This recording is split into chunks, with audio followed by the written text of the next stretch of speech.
Olá, seja bem-vindo. Hoje é a estreia do nosso podcast Café, Negócios e Verdades. O programa vai contar história de empreendedores, empresários que se destacaram e ganharam espaço no mercado. E lógico que com bom café, não é mesmo? Então eu sou a Natália Ziviani, é um prazer estar aqui com vocês.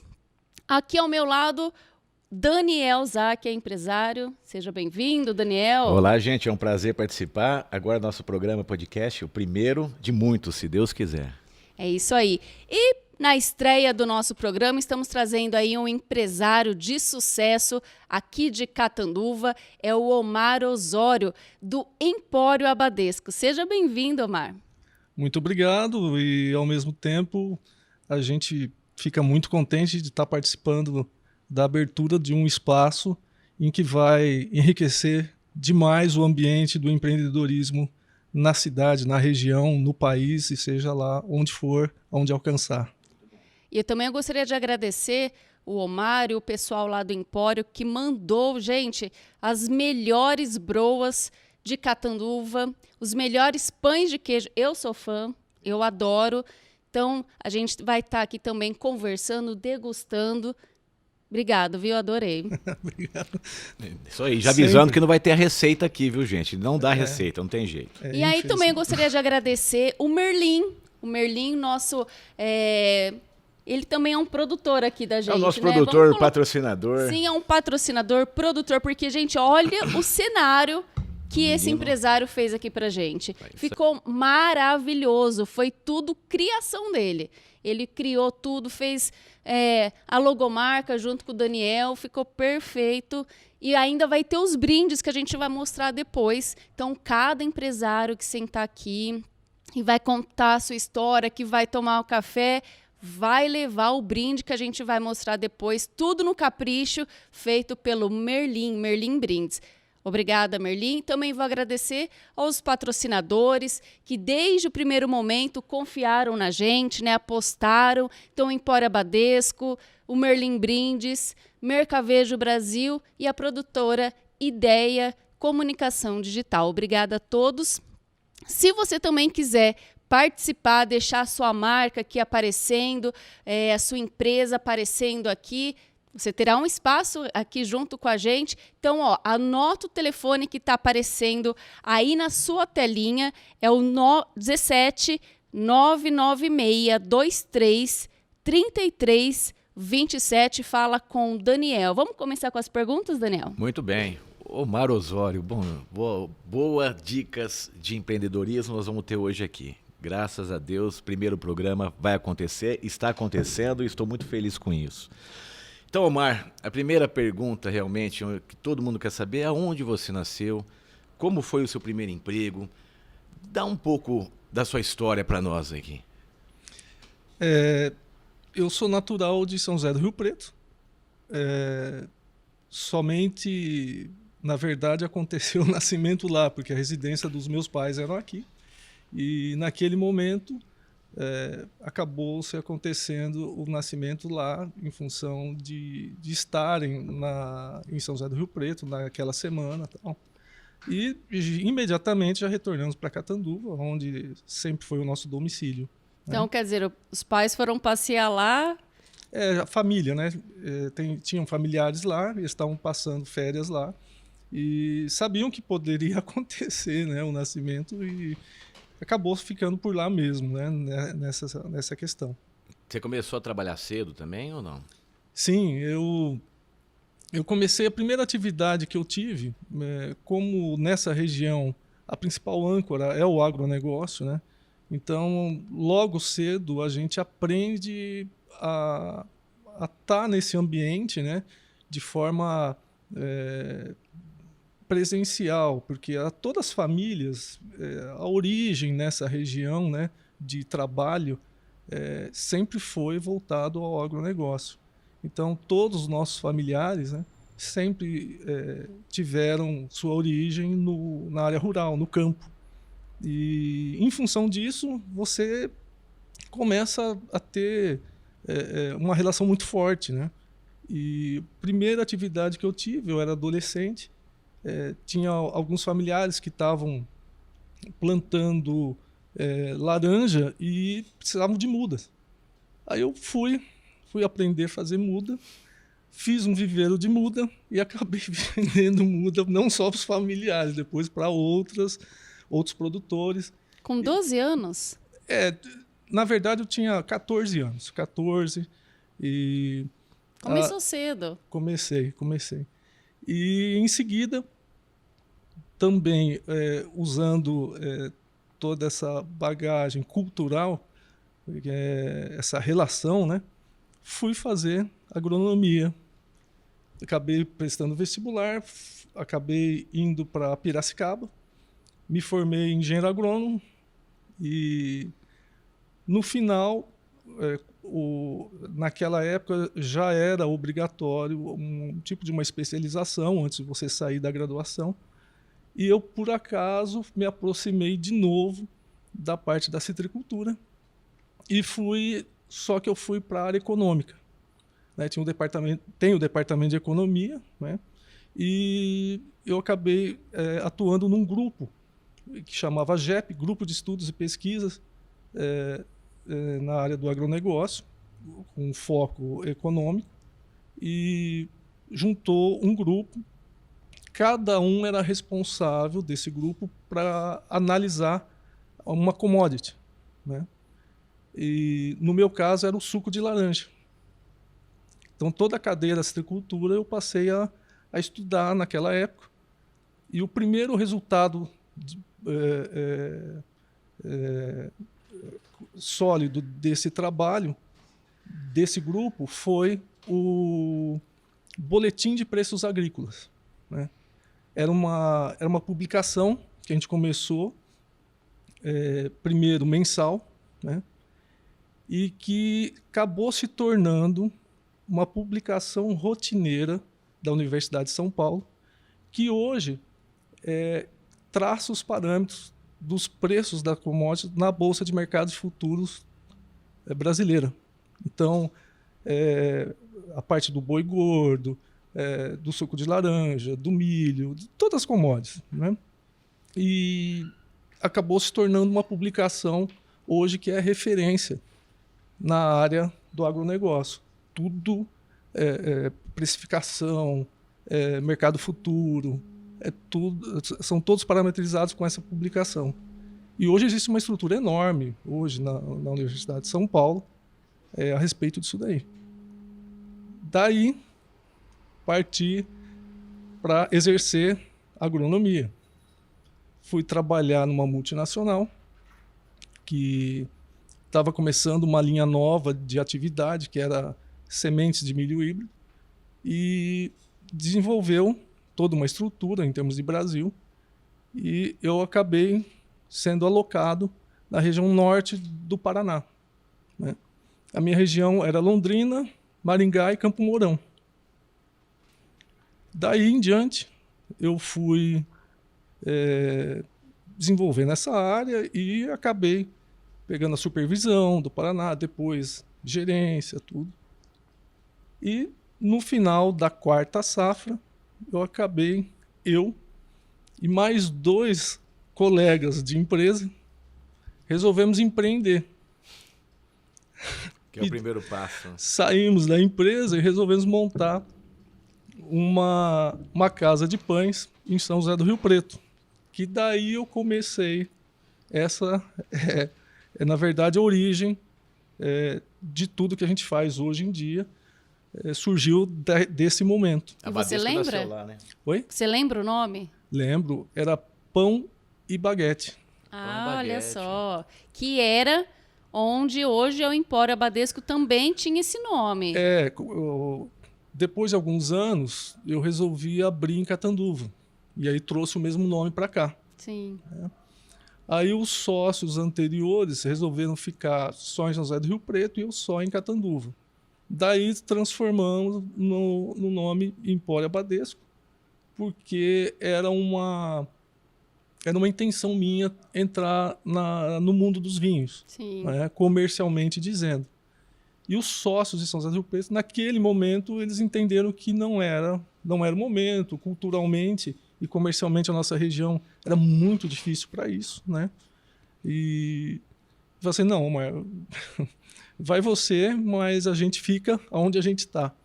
E daí para frente eu comecei a desenvolver, acreditei nessa área e graças a Deus a gente estava correto naquele momento em plantar, né? Usando o jargão da nossa origem, a gente plantou um momento e agora a gente começa a colher os frutos daquele trabalho todo, né? Legal. E aproveitando, já que falando, da idade de 14 anos já começou o teu lado empreendedor, né? Com 14 anos. Você acredita, qual é o primeiro passo para se tornar um empreendedor, na sua visão? Para aqueles que estão escutando a gente, estão querendo começar um negócio, quero empreender, quero fazer acontecer. A pessoa nasce com isso, será? Ou... Eu acredito numa questão que é o seguinte, eu acho que ninguém acorda e sai de casa por uma questão, por obrigação. As pessoas acordam e querem dar um passo para o dia porque imaginam que vai acontecer algo de bom, né? Então as pessoas estão sempre em busca do melhor, né? Eu acho que o empreendedorismo tem muito a ver com isso, né? Quando a pessoa consegue discernir, né, o lado bom e o lado ruim e ao mesmo tempo saber trabalhar isso, o empreendedorismo começa a brotar nas pessoas, né? Então o empreendedorismo eu acredito que está em todo mundo. É mais uma questão mesmo de, vamos imaginar assim, no mundo dos vinhos a gente fala o terroir, né? As condições propícias para surgir uma boa uva e um bom vinho, né? Eu acho que é a mesma coisa. A pessoa tem um momento dela, que ela amadurece e ao mesmo tempo surge a vontade de querer fazer mais e melhor. Sim. Esse mais e melhor também significa empreendedorismo. Empreendedorismo eu acho que não é só a concepção de você fazer uma atividade mercantil, né? Eu acho que o empreendedorismo está justamente nessa questão em que você quer fazer sempre melhor e mais, né? Eu acho que esse é o motivo que a gente desencadeia internamente na nossa consciência de que precisamos dormir bem, porque eu quero acordar bem amanhã. Esse instinto é o instinto do empreender, né? Do querer fazer. E eu acho que está em todo mundo. Eu sinto que a maioria dos empresários, quando começam, o primeiro passo é, nossa, eu tenho receio, eu tenho medo. E a maioria que nem entra tem aquele medo, o medo de errar. Esse medo de errar faz parte do empresário mesmo ou é só na vida real, não profissional, dizendo? Eu acho que o que a gente tem de medo, né? Todos têm medo, né? Todos têm medo de alguma coisa, né? Algumas pessoas têm medo de não respirar, outras pessoas não têm medo da chuva, têm medo disso, têm medo daquilo. Medo do primeiro passo, né? Mas eu acho que é o seguinte, como eu disse, é uma questão de maturidade, né, a nível de consciência. E, ao mesmo tempo, eu acredito também numa outra questão que é o seguinte, sempre tem dois lados para se encarar uma situação, né? Tem aquele que sempre encara de forma ruim o que aconteceu, que pode ser bom ou pode ser ruim, mas ele encara sempre de uma forma negativa, né? E tem aquele que sempre encara de uma forma positiva, né? Aquilo que aconteceu, o que eu posso tirar de bom para mim, nesse momento, e para dar um próximo passo. Eu acho que aí já é um fator a mais de maturidade, de nível de consciência da pessoa, né? Para ela tomar uma decisão, seja ela para qual for. Você tem que ser positivo. Sim. Né? O lado negativo, várias vezes, todo mundo já ouviu essa frase, né? Você já tem o não, vai em busca do sim. E tem que ser perseverante. Sim. Sim. Errar. Todos nós vamos errar. Isso já ouvi, já presenciei e já aconteceu comigo. Né? Você pode errar 1000 vezes, mas em 1000 erros diferentes. Errar 2 vezes com o mesmo erro é porque você não analisou o seu erro. E a maturidade está nisso. E falando do lado profissional, da pessoa que está trabalhando com você, aproveitando esse lado do erro, existe segunda chance para você? Você acredita? Ou é um peso a diferença está no peso do erro?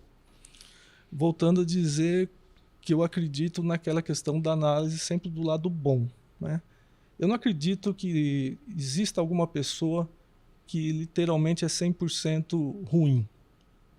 Ela tem um lado bom, que às vezes não é valorizado, ela mesma não explora, não tem consciência, né? Às vezes precisa ter um start, uma cutucadinha da vida, né, nessa pessoa, e ela acorda no bom sentido para desenvolver esse lado bom dela, né? Então, eu acho que às vezes essa, vamos chamar assim, de simbiose, né? Essa simbiose é positiva entre quem está acertando e quem está errando. Se há um momento que permite os dois lados se enxergar e dizer, ó, eu preciso desse lado bom seu para essa deficiência minha aqui. Então tem que ser muito transparente essa relação dentro de uma empresa, entre um funcionário e um gerente, entre um cliente e a empresa. A partir do momento que você consegue ter esse ambiente transparente, as coisas caminham. Essa cumplicidade, né? Porque é ele que está te representando. Exatamente. A pessoa muitas vezes não sabe que é apenas um funcionário. Não, eu não volto mais lá porque eu não fui bem atendido. E ponto. Às vezes a pessoa não estava num dia bom, não atendeu bem e a pessoa simplesmente não volta mais. Então, por exemplo, você citou a questão da broa de milho no início, né? Essa simbiose nos permite que você, em determinado momento, identifica algo de errado com o produto naquele momento. Se a gente permite essa transparência, né, de relação consumidor e produtor, e o consumidor chegar e mostrar, olha, errou nesse aspecto, e você pegar aquele erro e valorizar ele. Tem 1000 maneiras de você valorizar com o cliente isso depois, né?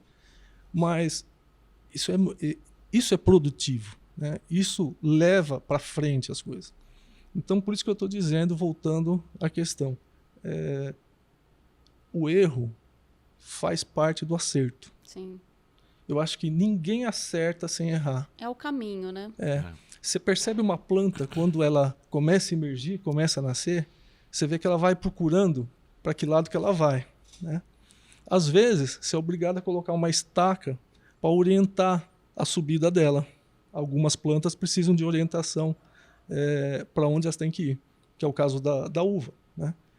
Você tem que orientar, e você pode orientar de outros caminhos. Então, eu acho que exatamente isso cabe muito bem ao momento. Se você tiver bons condutores, né, em sua vida, ou bons exemplos em sua vida, e você lhe permitir em querer acertar e querer dar o passo, eu acho que o erro é muito bom. Ele te faz evoluir. Se você for analisar também, para nós, para entender um pouco, descreve como que seria um colaborador ideal para você. Se pudesse falar assim, qual que é um colaborador ideal, independente do setor e do cargo? Como que você descreveria um colaborador ideal? Então, aí demora um pouco para a gente entender algumas questões, né? Então, eu acho que o primeiro passo, né, você tem que ter aquele conceito da cidadania, né? Até onde eu posso ir com a minha liberdade de ação, não entrar na liberdade, no espaço de liberdade da ação do próximo, né? Então, até onde eu posso ir sem entrar dentro da liberdade dele, né? Então, a partir do momento que você consegue identificar do seu colaborador até onde ele te permite, tentar trabalhar o máximo possível aquele espaço que ele permite. E a partir do momento que ele abrir mais o espaço e permitir vamos voltar à questão da transparência, né?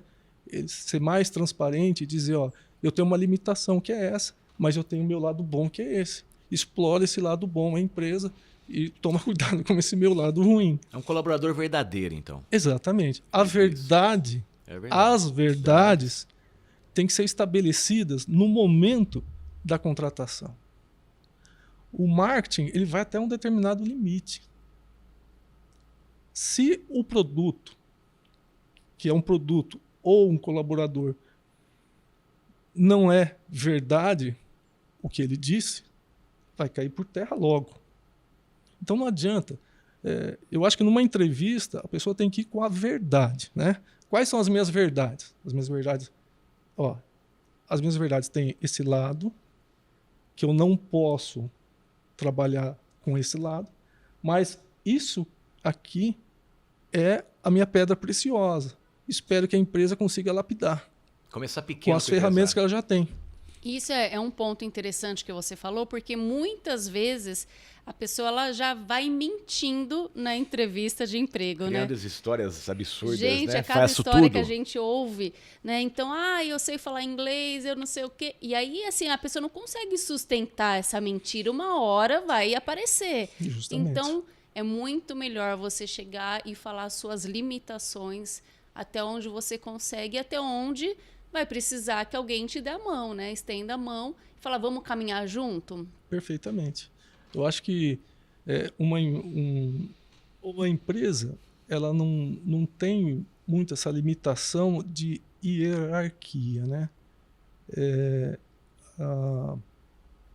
Existe o processo hierárquico normal, que é por uma questão trabalhista, por uma questão de divisão de tarefas e outras coisas. Mas o mais importante é a empresa internamente estar aberta entre todos, no sentido de captar situações em que alguém detecta. Eu estou vendo que o meu gerente tem aquele lado ruim que está atrapalhando a empresa. Eu tenho que chegar no meu gerente, eu tenho que ter essa liberdade de chegar no meu gerente e falar assim, esse teu lado que você já falou, tal, está ocasionando isso. É um relacionamento totalmente E tem que ser aberto. a empresa ela vai para frente a partir do momento em que isso é maior, essas consequências positivas são maiores do que as ações negativas internas. Entendeu?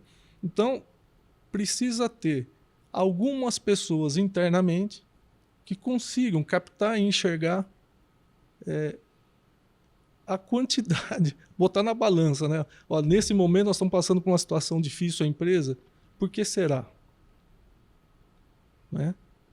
Com certeza, o lado ruim de todo mundo está ficando mais eminente do que o lado bom, né? Então, vamos voltar para trás e enxergar o que está acontecendo.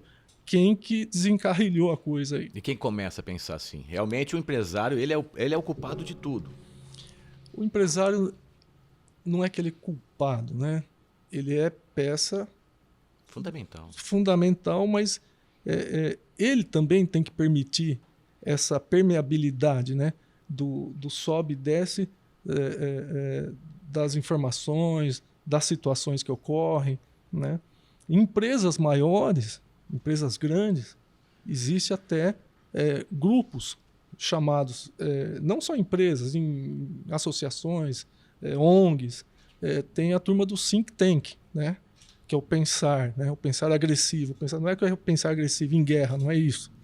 É o pensar do momento, traçar estratégias, analisar o que está acontecendo, sentir o momento, né?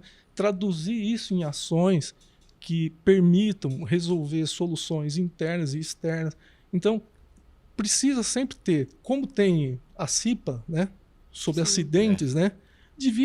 Cada empresa devia ter o pessoal que se permita se autoanalisar. O que eu estou fazendo de errado hoje? Por que eu fiz isso hoje? Por que eu disse aquilo para o cliente? Gente, eu jamais pensei que um dia eu ia falar um negócio assim para um cliente. Mas por que eu fiz isso? Então, eu acho que a percepção que o erro está sempre do seu lado faz você ter uma autocrítica. E essa autocrítica tem que ser maior do que o orgulho. A autocrítica faz muito bem para todo mundo. Evita uma série de situações, uma série de enroscos, né? Por exemplo, estou falando agora, faço uma autocrítica para ver o que eu vou falar. Mas é legal. E falar disso daí é muito bom. Você sabe, você é um cara que você absorve os problemas, absorve todas as coisas do teu negócio e repassa, ou você realmente distribui para cada um repassar as informações para os outros? Não, eu quero absorver tudo que está acontecendo para eu poder direcionar. Não, eu tenho pessoas que realmente eu gosto de direcionar e elas que tocam o barco e me avisam se tiver algum problema. Isso já vem muito a ver com a personalidade também de cada um, né? Então, tem pessoas que se permite, né, entre aspas, terceirizar a sua ação, né? Que é terceirizar. Confiar em alguém que vai transmitir realmente aquilo que você determinou. Certo. Então, isso é saudável porque você acaba tendo mais tempo para fazer outras ações, né, ao mesmo tempo. E isso é positivo, isso é uma retroalimentação, né? Agora, tem certas pessoas que, em determinadas situações, ela não permite transmitir para ninguém. Ela acha que ela tem que resolver isso daí. E tem aqueles outros que querem resolver tudo ao mesmo tempo. Existe uma limitação. Hoje em dia, as variáveis são imensas, né? Tem variável surgindo todo dia que não fazia parte da sua equação. É a tecnologia que está vindo aí também. Tecnologia, o tal do mundo globalizado, com tecnologia de informação, isso detonou todo mundo, né? Detonou no bom sentido, né? A velocidade, né, da informação. As pessoas têm que entender que tem que fazer autocrítica e filtrar, bem filtrado, aquela avalanche de situações que aparece todo dia, né? Então, tem um lado, sempre analisando e indo para o lado bom, né? O lado bom disso tudo, dessa revolução que teve, vamos chamar aí, os últimos 20 anos, né? Que a gente saiu... quando eu fui fazer faculdade, só para citar esse exemplo, nós não tínhamos internet. Não existia internet. Já pensou o mundo sem internet? Não tinha. Branco ainda. Nós tínhamos um centro de informática no campus, que era uma casa com 3 computadores, de tela de fósforo verde, 286. 3 para 2.000 alunos. Graduação e pós-graduação. A gente... nós da graduação, primeiro ano, segundo ano, era sempre mais difícil ter acesso. Então a gente tinha que agendar, né, para talvez num sábado às 10 da noite até o domingo às 3 da manhã você poder digitar um trabalho. Algumas casas nem telefone tinham, né? Justamente. Então, hoje a gente tem a tecnologia, tem a comunicação, a informação, podemos dizer online, né? Esse é o lado bom. Agora, qual que é o lado ruim? Saber filtrar, ter bom senso. E isso são valores que não são do momento. Esses valores sempre existiram, né? Mais ou menos para algumas pessoas. O bom senso é milenar, né? A autocrítica é milenar. Então, só que são ferramentas atuais, muito mais atuais hoje, porque como a informação é muito rápida, se você não usar bom senso, não usar critério, você vai replicar coisa ruim. Legal. E se o problema vir sério na tua cabeça? Muitos empresários, eles caem de cabeça quando vem aquele problema. O problema que nós estamos falando é um problema sério. Ou você resolve, ou você fecha a porta, ou você resolve. Tem que resolver. A pressão que entra no peito do Omar, como que é que você analisa isso? Como é que você trabalha mentalmente com um problema? Nós estamos falando de um problema sério. Eu volto a dizer, eu acho que tudo é um aprendizado, né? A gente continua num processo de aprendizado, acho que até o dia que a gente morre, né? A gente está terminando lá os segundinhos e está aprendendo. Então, é todo um processo de aprendizado que vai te dando maturidade. Hoje, você reage de uma forma que há 10 anos você não iria reagir, você ia reagir diferente. A gente faz parte de uma geração em que passou por muitas crises, né? Plano Real, Plano Collor, Sarney, Funaro, confisco de poupança, sequestro de boi no pasto pela Polícia Federal, não vamos entrar nesse mérito da política, mas o fato é que você foi passando por momentos difíceis, né? Eu lembro que para vir de Piracicaba para Catanduva não tinha ônibus que vinha direto, e a última aula que eu tinha também não dava tempo de fazer a conexão em Araraquara. Quando eu vinha para cá, tinha que vir de trem. E foi bem na época de um desses planos econômicos que congelou o valor da passagem. Era muito barato. Eu ia pegar o trem em Rio Claro e já vinha lotado de São Paulo. Mas lotado, sabe o que é lotado? Você vinha de pé, de Rio Claro até Catanduva, de pé. Rapaz. Quando você conseguia ir no vagão do restaurante, para você sentar e dormir um pouco. Era a viagem, se você conseguisse chegar no restaurante. Então, você vai passando por situações e a nossa geração... Isso só fortalece, né? Sim, é aí que eu venho dizer que você está em processo de aprendizado. Então, você começa a perceber que você está em aprendizado eterno e que você precisa cada vez mais intensificar o seu bom senso, né? Os seus critérios, né? De decisão. Você pode até pensar um monte de bobagem, mas se você não decidir fazer, não vai acontecer nada com ninguém. Mas se você pensar um monte de bobagem e resolver executar esse monte de besteira, um monte de bobagem, vai dar um monte de problema. Então, a tomada de decisão, que aí vem a questão do que você colocou, ela tem que ser feita embasada em, primeiro, bom senso, né? Às vezes a dose que você quer fornecer para aquela decisão é uma dose excessiva. E quais as consequências disso? Vai valer a pena? Não vai? Vai ter resultado? Ou você só vai se irritar ou irritar as pessoas com quem você está se relacionando do ponto de vista do trabalho?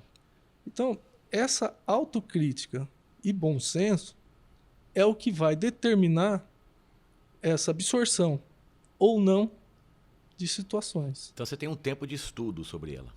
Mesmo toda nervoso, uma bagagem, você está né? me falando que você estuda, mesmo nervoso, tudo, você para, respira, faz todo um planejamento, uma tática de guerra, né? E vão para cima de novo.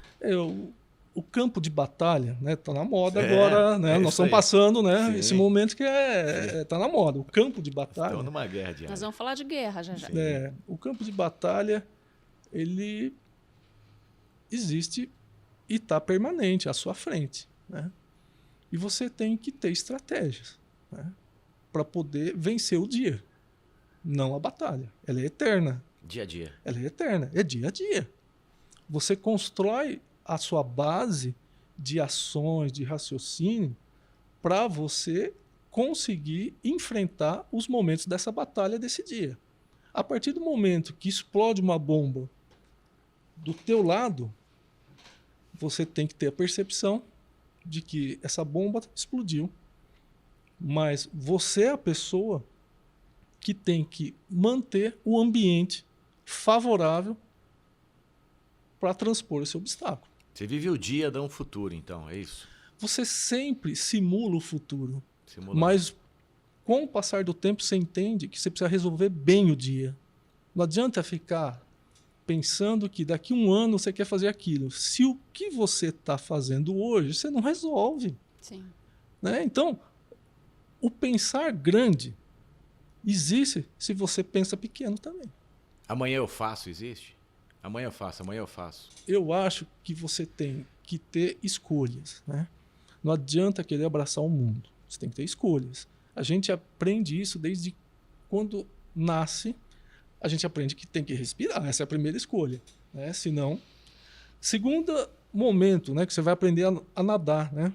Se você não aprender a nadar, você se afoga, né? Então, são são situações que você é provocado diariamente, né? E que você tem que ter uma reação. Acho que o pensar pequeno é construído de tal forma em que você aprende a pensar pequeno para depois pensar grande. Eu não acredito que as coisas são... os dois momentos são diferentes. O pensamento pequeno, o pensamento grande. Eu penso daqui 10 anos trabalhar o dobro do que eu trabalho hoje. Mas como você vai trabalhar o dobro se você não cuida de você? Entendi. Hoje? O que é o cuidar hoje? É você construir um ambiente favorável de minuto a minuto. Então, a persistência da construção do seu ambiente em tornar um ambiente que você gosta, que faz bem para você, que a partir do momento que você se desloca desse ambiente, você sente vontade de voltar. Então, isso é as pequenas coisas, mas é isso que vai te motivar, o pensar grande. Começar pequeno, então. Tudo que for fazer, começa pequeno. Pensamento pequeno, mas pensando grande, mas montando sempre pequeno. É a base. Porque a expectativa nossa é começar já grande, aí que vem a frustração e desiste. As pessoas não estão preparadas só para pensar grande. É igual você construir uma casa, né? Vamos imaginar que você não faz alicerce, você não faz coluna, resolve construir do chão e vai embora. Primeira chuva que der, primeiro vento que der, primeira trombada de um carro na garagem que der na parede, cai tudo. Sim. Então, o pensar pequeno sempre existiu antes do pensar grande. É a base, né? É porque a gente escuta muito isso. As pessoas falam, se eu tivesse dinheiro, eu montaria aquilo. Se eu tivesse dinheiro, eu poderia fazer. Então, esse é o pensamento, começar pequeno. Não dinheiro tanto. Quando eu comecei, em alguns momentos que eu fui querer desenvolver algumas outras coisas, eu não tinha dinheiro. Qual que é a origem da minha família? Meu pai era bancário e minha mãe era professora do ensino fundamental rural. Já que você não tem dinheiro, esse não é problema. Vai ajudar quem tem. Vai empreender, vai fazer alguma outra coisa que se permite fazer sem dinheiro. Vai com a sua força de vontade. Vai com a sua postura. Hoje, o valor maior realmente está na sua postura. Traduzindo tudo isso, que está na moda também, inteligência emocional. Exatamente. Né? Tudo significa essas duas palavrinhas. Você trabalhar com um bom empresário é uma verdadeira faculdade, então. Eu acho assim, o bom empresário ele precisa de bons colaboradores. Né? Os bons colaboradores não significa que eles vêm com uma bagagem de conhecimento, mas eles vêm com uma bagagem de autocrítica e de bom senso. De verdades. De verdades. Então, hoje, eu acho que quando você consegue obter sucesso com a sua empresa, é sinal que tem um percentual maior de pessoas internamente que tem mais bom senso e autocrítica do que até às vezes conhecimento. Então você dá liberdade para a pessoa. O empreendedor, realmente, quem está com você é um empreendedor, que precisa conhecer tem que ir criando coisas. Sim, o empreendedor não significa que ele é o dono da empresa. O empreendedor é aquele que constrói seu ambiente, consegue mudar o seu ambiente para melhor. Esse é empreender. O empreender, para mim, é isso. É o sentido básico da vida. Nós somos seres em evolução. Sim. Então, o sentido maior do empreender é evoluir. Se de repente você vai construir uma empresa para piorar a vida das pessoas, isso não é empreender, mesmo que você tenha sucesso. O empreender está em você construir um ambiente melhor para você e para quem está próximo de você. Então você está me falando que você é apaixonado pelos trabalhos que você faz. Vamos dizer assim, eu gosto da vida. O nosso... para quem trabalhou diretamente com o agronegócio, você vê a vida, vê surgir vida e vê sumir vida diariamente e 24 horas. Nasce planta, morre planta, nasce planta, morre planta. Animais, tal. Então, você é a favor da vida, primeiro. Então, o valor básico da vida é justamente isso. Vai surgir vida se o ambiente for bom. Legal. E qual que é a mensagem que você gostaria de deixar para essa vida? Já que você falou de nascer e morrer. O mundo precisa de pessoas mais verdadeiras, né? A partir do momento em que as pessoas serem verdadeiras, não é mais nem menos, serem verdadeiras, Sim. ninguém ocupa o espaço de ninguém. Perfeito. E ninguém passa por cima de ninguém. Omar, a gente viu, assim, na pandemia, muitas empresas fecharem, né? E a gente vê que não conseguiu voltar. Então, muitos passaram por dificuldades. Você também passou por um momento difícil aí nesses 2 anos? Como que foi? O primeiro setor que sofreu inicialmente foi o do lazer, do entretenimento. Eventos, né? E junto com isso está a área de restaurantes, de bares, né? Então, algumas empresas nossas têm a âncora nesse ambiente. Então, a gente sofreu muito, muito, muito. Tivemos um CNPJ que fechou, porque a prefeitura daquela cidade se excedeu em fechamentos, né, por muito tempo. Então, muitas empresas fecharam naquela cidade. E as outras a gente conseguiu, com bastante bom senso, né, estabelecer prioridades e, ao mesmo tempo, otimizar situações. Mas todos nós sofremos muito, muito, muito. Tenho pessoas que eu conheço assim, muito bem, né, pessoas que são proprietárias de empresas, em que construíram a vida inteira aquele ambiente, que é uma empresa, e perderam tudo, né? Então, volto a dizer, ninguém imaginava um negócio desse. Sim. Ninguém imaginava passar por isso. E ninguém sabia o que fazer.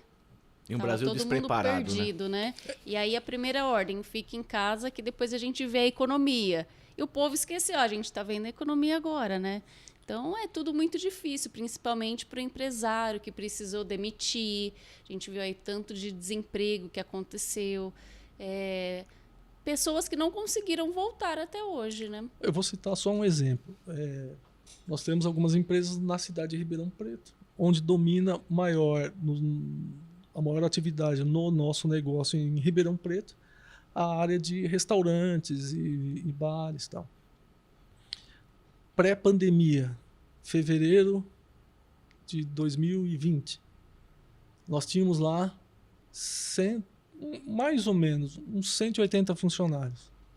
Nós terminamos dezembro de 2020 com 27 funcionários. Nossa.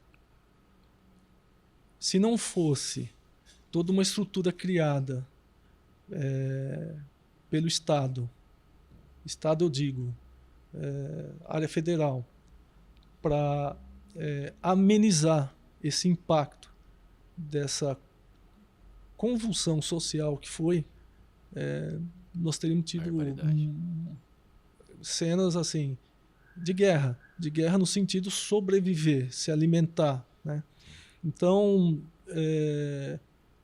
foi difícil, mas volto a dizer, vamos olhar pelo lado bom, né? Nós temos sempre que olhar pelo lado bom. A gente tem que valorizar muito mais algumas coisas, né? Quais são essas coisas?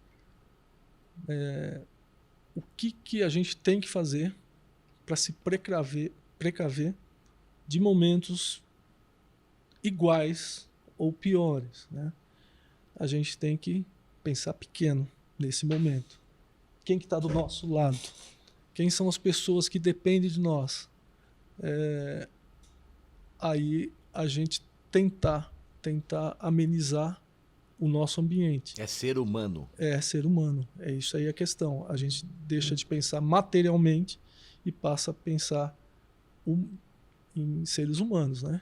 E sabendo que lá na frente tudo pode retornar, para o bem ou para o mal. Hoje a gente já retornou com a mesma quantidade de funcionários em Ribeirão Preto. Já restabelecemos. Mas alguns setores não conseguiram. Né? Você pega o pessoal de vestuário, de calçado, né? Ainda estão em situações difíceis. Então, eu acho que esse momento que aconteceu, esses 2 anos, aflorou e desnudou a hipocrisia. Sim. A gente conseguiu ter dimensão de quanto esse mundo é hipócrita. Exatamente. Demais. Acho que essa é a primeira lição em que aonde a gente estava pisando. Olha só onde a gente estava pisando, gente. O povo vivia muito em festa, né? Acho que deu um buck. As pessoas acreditavam Cigarro e a formiga. Em historinha da carochinha, né? E as pessoas ouviam histórias e viviam essas histórias sem fundamento. Sim. Né? Então, até onde é necessário determinada situação você querer conquistar e obter por mera futilidade? Sim. Né? Nós estamos aqui para quê? Nesse mundo. Voltando lá no meio da conversa. Nós estamos em evolução, nós precisamos evoluir, vamos parar com isso, vamos para frente. Né? Aí é pensar grande. Complicado é achar o simples, então, né? Quer dizer, depois quando passado aí, a gente vê que eu acredito que logo nas próximas semanas vai ter a ser liberado, né? Não vai ser mais obrigatório o uso de máscara, se Deus quiser, porque eu já não aguento mais. Enfim, assim, passando tudo isso, agora guerra. É um outro cenário, né, onde também a economia vai sofrer. A gente vê aí petróleo subiu, gás subiu, combustível, o álcool, né, que é da cana, mas tudo bem, está subindo, acompanhando aí a gasolina. Isso. Quer dizer, a gasolina sobe, o álcool também sobe. Então, eu falei, vamos começar a deixar o carro em casa, vir de bicicleta, fazer uma caminhada, porque não tem outra solução. Porém, a gente também vê aí o pãozinho nosso de cada dia também vai subir, né, por causa do trigo. Aí, enfim, a gente vê que, pelo menos o que eu tinha visto é que até vai chegar aos R$20 o quilo, né? Então, tudo isso, o brasileiro também está sentindo aqui o impacto, né, da guerra. Eu queria que você falasse um pouquinho isso também, como que vai afetar você e o seu mercado. Bom, nós temos a clareza, né? A gente vem desse meio que era da época da graduação, que a gente trabalhou com as commodities e tal. Nós estamos num mundo globalizado, nós não temos como fugir do aumento em dólar dessas commodities, não temos como fugir. Temos alguns agravantes. Quais são os agravantes do Brasil? Faz 50 anos que o pessoal só fazia... vamos lembrar mais da nossa vivência. Eu já tenho mais de 50 anos, então eu posso falar, né, os últimos 50 anos. Os últimos 50 anos, ninguém, até entrar esse governo, ninguém investiu corretamente em logística. Ninguém investiu em armazenagem. Estamos falando das commodities. Né? Qual o plano para os próximos 10 anos de matriz energética? Tudo foi feito do ponto de vista de negócios pessoais ou sem pé nem cabeça. Esses últimos 50 anos. Né? Então, a gente perdeu um bom momento, né, do país em criar uma infraestrutura que amenizasse possíveis crises de fornecimento, seja lá de energia, seja lá de alimentos. Então, agora, nesse momento, a gente paga o preço. disso. Porém, nós conseguimos, ao longo desses últimos 50 anos, criar algumas coisas boas.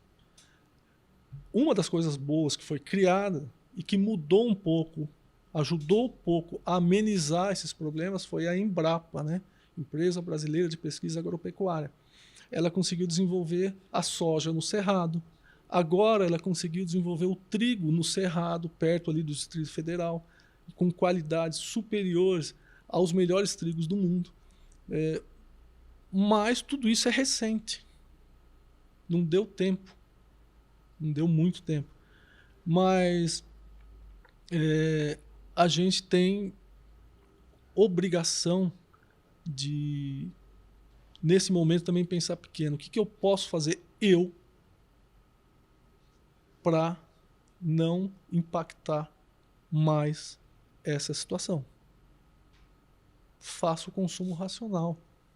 Organização mesmo, estoque organizado. Vamos olhar para si primeiro, para ver o que eu posso fazer pessoalmente. Eu não como empresa, mas eu pessoalmente. Então vamos partir desse princípio.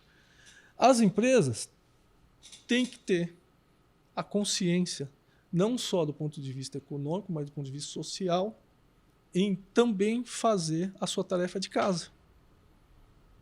Se você consegue mexer internamente em margens por um período curto de espaço de tempo em que você suporte, até onde você pode suportar o não aumento ou esse tamanho de aumento de preço.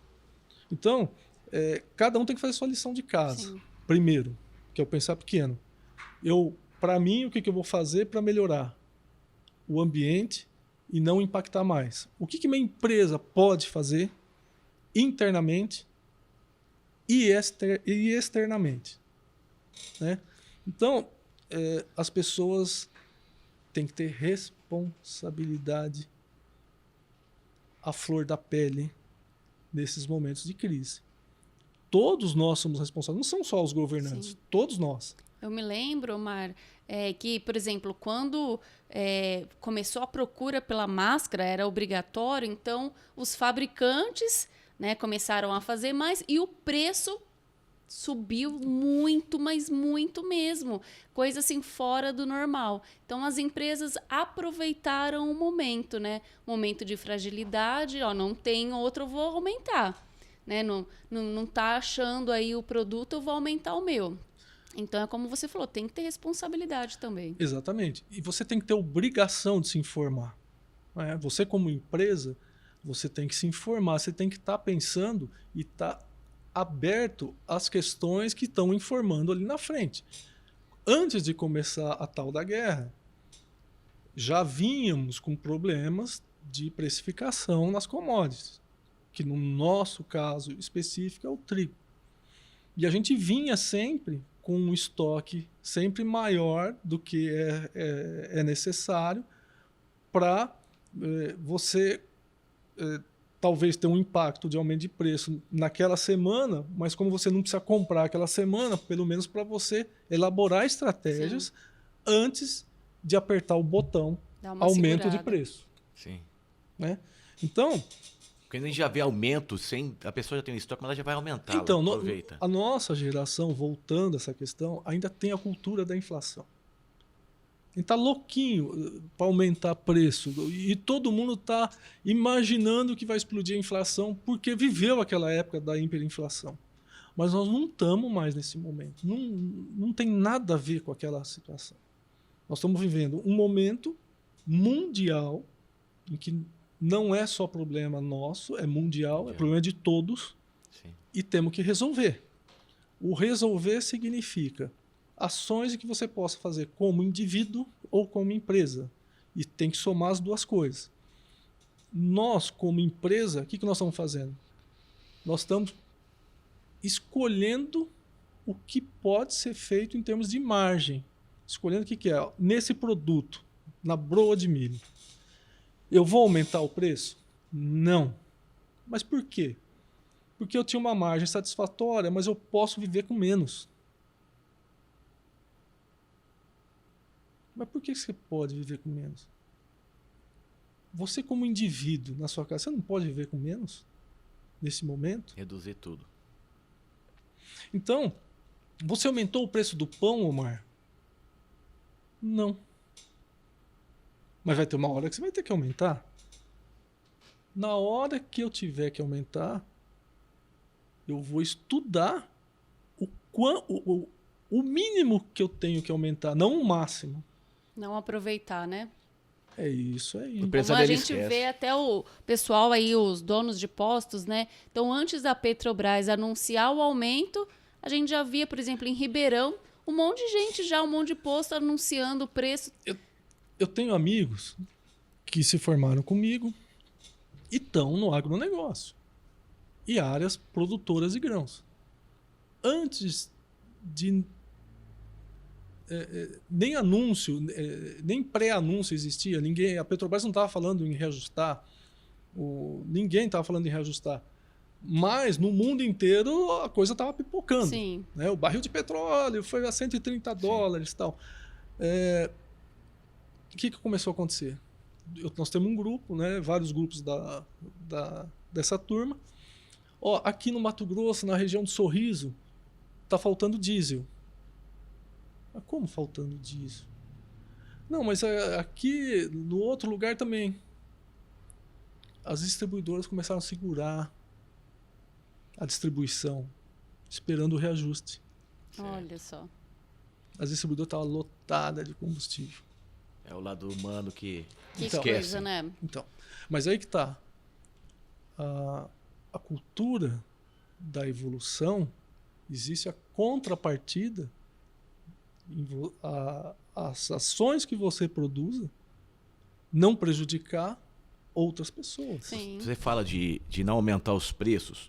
Pode ser que nem no teu pensamento pode estar existindo isso, mas o empresário tem que tomar muito cuidado quando ele aumenta o preço, que ele chama a atenção para o concorrente até.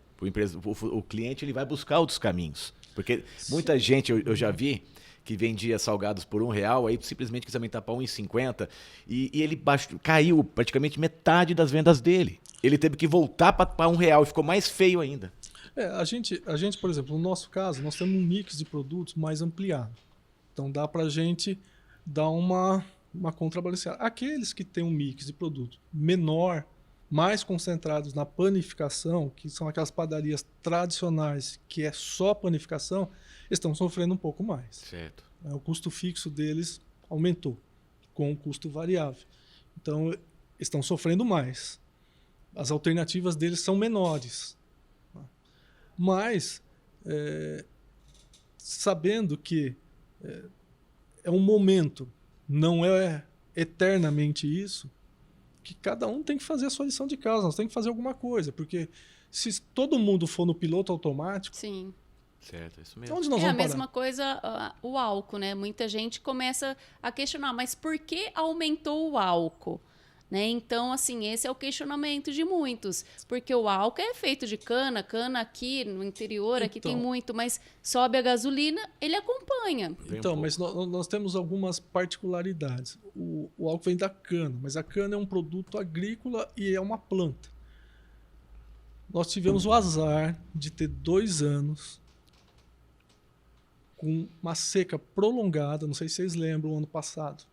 Sim. Choveu muito pouco, a história da tarifa da energia foi Sim. por causa disso e tal. E ano passado, o plantio da safra do ano passado, a reforma que foi feita dos canaviais que tinha, diminuiu em quase 30% a projeção para a produção. Então, nós tivemos um azar aí. Então, existe um problema que é uma menor oferta de matéria-prima ocasionada por uma seca por 2 anos seguidos que veio diminuindo a oferta. Então, nós temos esse problema. O segundo problema, existe aquele percentual de álcool que vai na gasolina. Sim. Né? E essa safra, inclusive, está atrasada para começar. Não está tendo muito estoque de álcool de passagem, esse estoque de passagem de uma safra para outra. Normalmente, safra começa lá em fevereiro. Né? Esse ano estão falando em abril, maio. muitas usinas, porque não tem matéria-prima por causa dos últimos 2 anos de seca. Então, além da conjuntura mundial, nós temos uma conjuntura local negativa. Então, é a mesma história. Ele acaba ficando num preço maior. Você falou muito em cidades que você trabalha e investe, então já percebemos que você é um investidor. Quando você olha para a cidade, qual é o primeiro pensamento para você montar o projeto? Seja sendo com sócio, seja sozinho. Eu olhei a cidade e ali está faltando. Porque muita gente fala assim, por que você não monta tal negócio que está faltando? É assim que funciona o negócio? Não, você tem que partir... Não sei vocês, mas eu vou comer. Vai para comer. Você tem que partir de alguns princípios básicos, né? Então, primeiro, você tem que ter alguns números.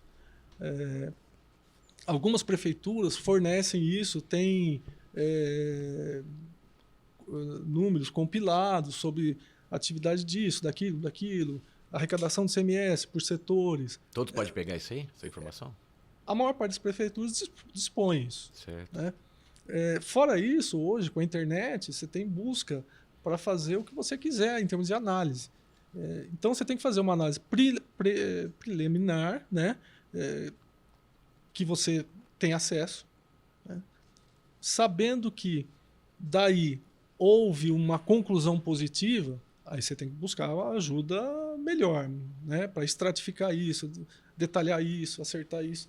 Então, tem que juntar o feeling com o número real. Você só sai com a certeza ou vamos tentar para ver se dá certo? Não, já falei lá atrás. A gente todos têm uma probabilidade de mais erros do que acertos, né? Mas basta acertar um, não tem problema os outros erros. Você está sempre em busca do acerto. E cada vez que você vai buscar, você vai com uma bagagem maior para não errar. Legal. Né? Falando para a gente finalizar um pouco o nosso bate-papo, qual que é o seu pensamento em relação realmente ao Brasil do futuro? Você como empresário, os empresários que estão te escutando, uma palavra amiga para todos os empresários do Brasil, o que esperar do nosso Brasil? Acho que todos nós, quando criança, adolescente, a gente ouvia uma frase assim dos pais ou das pessoas mais idade, né? O Brasil é o país do futuro, né? E você vai ver o futuro. Se você não vê, o meu neto vai ver, né? Tá. Na verdade, não existe futuro sem pensar o presente, né? Então vamos pensar o presente. O que nós temos hoje na mão? Nós temos um país que descobriu, entre aspas, eu acho que nós sofremos um novo descobrimento, né? Teve lá em 1500. Sim. E agora, nesses últimos anos aqui, esses últimos 2, 3 anos, descobrimos o país de novo. O que nós descobrimos? Nós somos capazes, capazes de ser bons. Ser bons em quê? Em muita coisa. A nossa autoestima sempre teve ruim, né? No sentido brasileiro, né? A gente sempre teve uma autoestima por vários motivos, não vamos entrar nesse lado político, mas hoje, o que nós descobrimos? Nós descobrimos que nós somos o maior fornecedor de alimentos para o mundo. Nunca se falou tanto quanto nos últimos dias, né, sobre isso também. Então, nós descobrimos. E detalhe, é fato. Nós somos o único país do mundo que consegue aumentar a produção num estalar de dedos, porque nós temos tecnologia. Nós temos áreas agricultáveis que podem absorver mais tecnologia sem derrubar uma árvore da Amazônia. Nós temos condições, hoje, provavelmente, nós estamos fornecendo alimentos para mais de 1 bilhão de pessoas, além do Brasil. Então, hoje, nós temos um papel muito forte no mundo, que é prover o dia a dia da saúde das pessoas, né? Alimentar essas pessoas. E o nosso foco principal nesse momento é isso. Sabendo disso, precisamos entender que esse é o viés de investimento e agregar valor a tudo isso, né? Descobrimos outra coisa, que nós somos o país em produção de energia mais limpo do mundo entre as grandes economias. Mas como assim? Hoje, mais ou menos, número redondo, 10% da produção de energia da nossa matriz é eólica. Litoral nordestino, produção eólica. Nós temos mais um percentual menor térmica de solar. E nós estamos investindo muito nisso. Nós somos autossuficientes em energia. Tivemos uma crise hídrica nos últimos 2 anos, nós falamos da cana, que sofreu. Tivemos uma crise hídrica 2 anos. Teve bloqueio de oferta de água? Não. Conseguiu manejar isso. Passamos pelos piores momentos de deficiência hídrica da história. Então, descobrimos que nós temos um agronegócio muito forte, competitivo. Vou até além. Ninguém no mundo consegue concorrer com a gente. A gente tem regiões no Brasil imensas que produzem o ano inteiro. A Europa só consegue produzir metade do ano, porque o resto é neve. A gente tem um céu enorme para produzir energia, um litoral imenso para produzir energia. Mal começou. Nós temos um mercado consumidor muito grande. Claro, precisa distribuir melhor essa renda. Como? Investimento em educação, investimento em saúde, de verdade. Organizar. Sabendo disso, por exemplo, vou puxar um pouco para a minha área. O brasileiro consumia, há 5 anos atrás, 1,5 garrafa de vinho por ano. Cada habitante, na média, 1,5 garrafa. Pós-pandemia, passamos a 2,2. Não é nada. A maior parte dos países embaixo aqui de nós, Argentina, Uruguai, é acima de 25. Então nós temos um potencial muito grande de crescimento. Nós temos que ajudar quem pensa em melhorar a vida do cidadão. Se a gente quiser que isso cresça. Porque é renda. A renda precisa ser distribuída. Então nós precisamos cobrar. Então vamos lá. O que eu digo? Eu digo que nós somos o país da moda dos próximos 100 anos. Está faltando, então, você está me dizendo, está faltando a história real do Brasil, a história de hoje, pessoas falarem mais sobre o que está acontecendo hoje, não do passado. Sim. Segundo, nós temos um mercado consumidor que está engatinhando. Se você olhar e começar a juntar essas pontas, o mundo inteiro, claro, as grandes potências já têm tranquilamente essa percepção. É a busca constante no Brasil. O brasileiro que precisa ter. Sim. Volto à questão da autoestima. Então, são 2 vertentes. A informação de verdade, de verdades, das verdades, e a autoestima.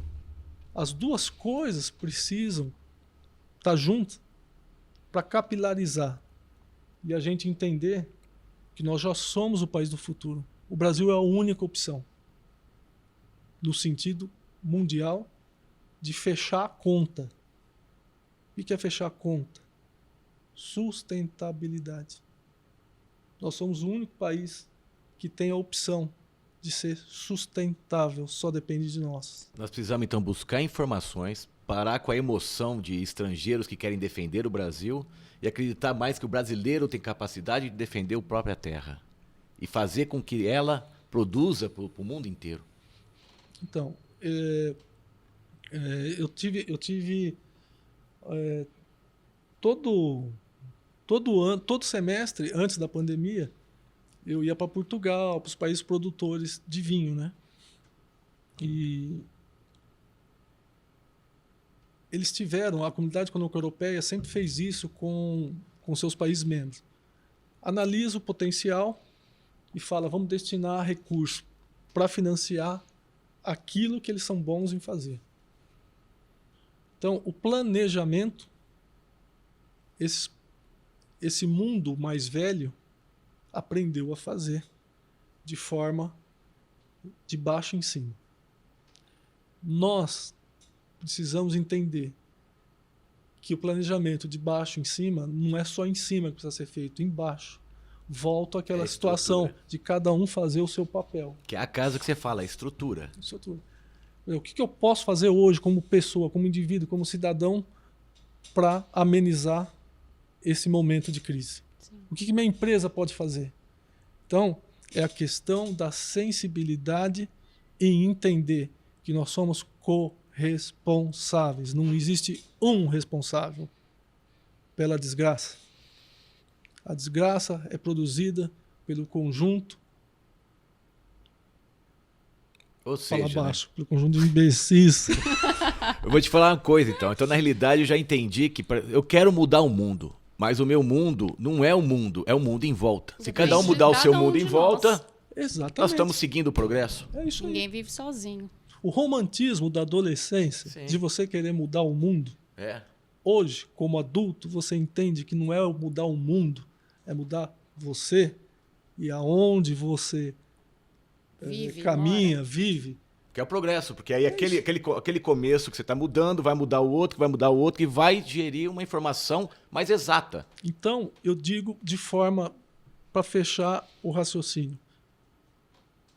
Quem não entendeu que o Brasil é o momento e é o futuro para o bom investimento, porque é o único investimento sustentável, acorda, porque vai perder o bonde da história. Agora é a hora. Agora é a hora. É o futuro. Seja brasileiro de verdade. É importante isso. E buscar as informações reais e principalmente buscar conhecimentos reais, não em locais onde você busca as emoções. Onde você busca a sua bandeira, onde você torce por um time e você só quer ler a notícia do teu time de futebol. Então é importante buscar essas informações num globo geral e identificar a sua verdade, mas buscando a realidade, em ações, em números exatos. E o Brasil hoje tem a informação para buscar. Como você mesmo falou, você consegue buscar na tecnologia todas essas informações na fonte.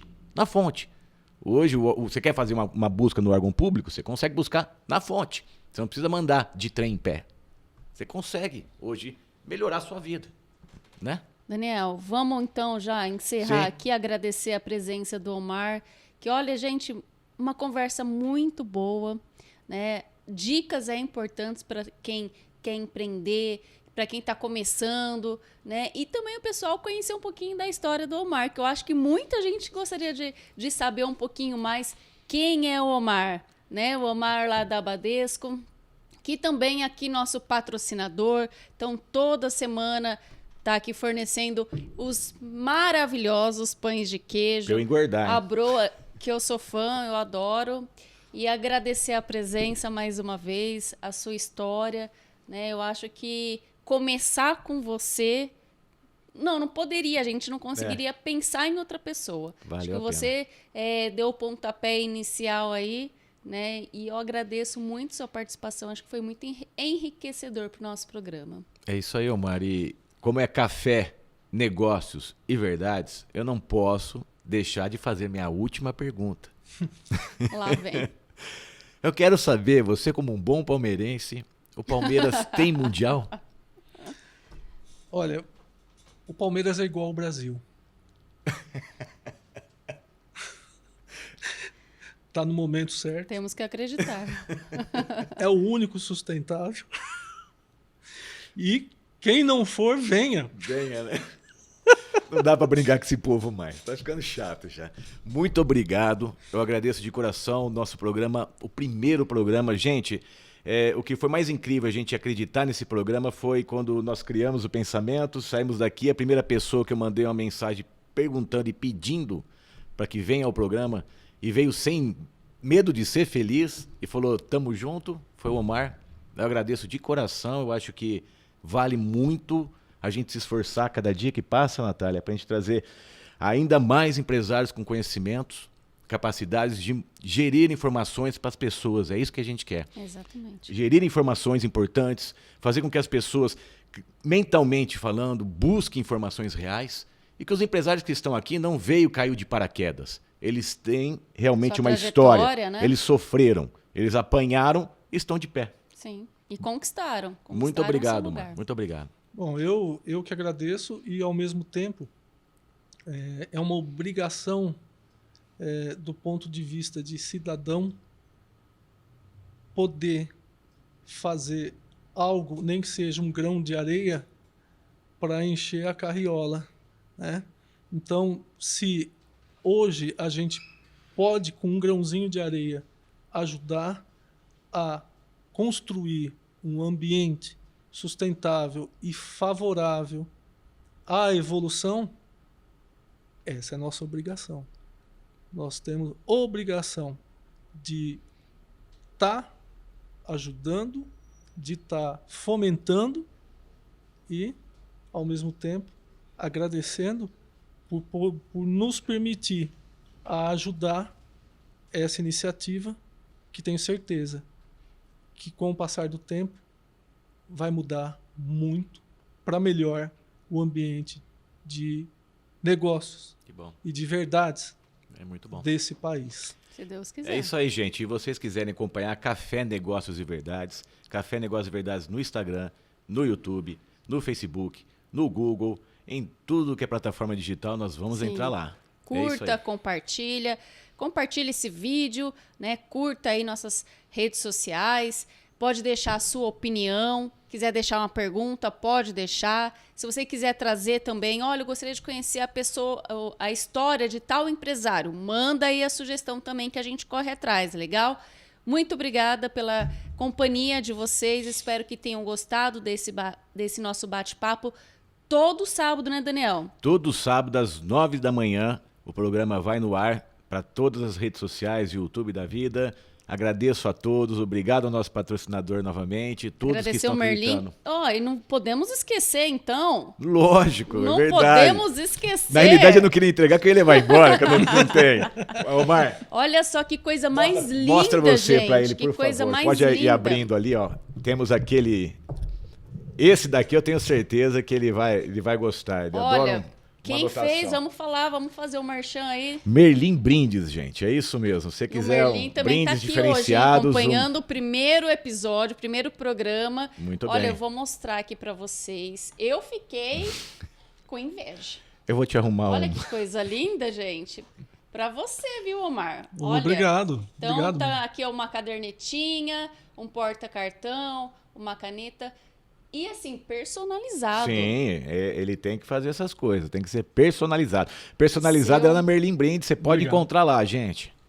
E tem temos mais um. Mais. O homem não brinca em serviço, não. Todos vocês que vão sentar na cadeirinha aqui, ó, já vão poder tomar o seu cafezinho, vão poder escrever, ó, a cadernetinha sua nova, um papelzinho Olha que você coisa gosta mais de anotar. chique. Pra você, tem até uma mensagem. Leia a mensagem aqui. para eles aqui. A vida não é sobre ter, é sobre dar e ser, é pensar sempre além do esperado, é mergulhar de cabeça nas oportunidades que aparecem no seu caminho. Sua participação fez toda a diferença em nossa trajetória e de muitos, né? Aproveite e tome um café.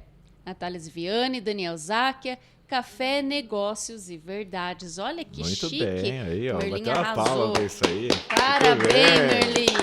Parabéns. É isso aí, gente. Parabéns. Ficou lindo. Vamos acompanhar e quem sentar aqui vai levar brindes, hein? Com a Merlin Exatamente. Brindes. É isso aí, obrigado a Badesco, Seu obrigado Omar, Mercavejo. Faça bom proveito. Obrigado. Com certeza. É isso aí, eu tenho certeza que essa cadernetinha aí eu vou ver muito ainda. Muito bem, gente. Obrigado. Obrigado, Natália. Eu que agradeço. Obrigado a toda a produção. Obrigado, pessoal, que está acreditando realmente. Primeiro programa com o pé direito e esquerdo, com os 2 pés no peito. E eu gostaria também de agradecer o Fernando, né, que está aqui. Não gosta muito de acordar cedo, não, porque ele trabalha até de madrugada, mas hoje ele acordou cedo, veio aqui, né? Você deu o estúdio aqui pra gente. O estúdio é Ideia Mídia Digital, que fica aqui na Rua São Paulo. Vou deixar também o telefone aqui do Fernando para quem quiser fazer gravações, podcasts, enfim. Né? Agradecer a presença de todos, a companhia de vocês. Espero vocês até o próximo sábado, hein? É isso aí, Obrigada gente. a todos, um grande abraço e uma ótima semana. Até lá. Obrigado, até lá. Tchau, tchau.